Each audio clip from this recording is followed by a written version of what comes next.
உனக்கு தான் ஹேட் நிறையா இருக்குல்ல. உனக்கு பர்த்டேக்கு தானே ட்ரெஸ் வாங்க வந்தோம், ஹேட்டை வாங்க வந்தோம். நீ வேறு எதாவது ட்ரெஸ்ஸு பாரு. இதுதான் நல்லா இருக்கு.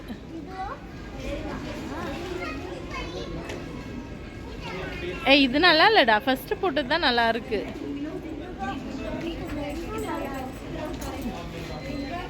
சரி ஓகே, ரெண்டும் நல்லா தான் இருக்கு. வா போதும் வாடா.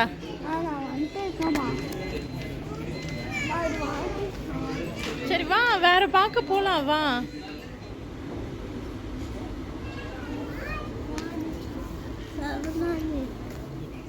போட்டோ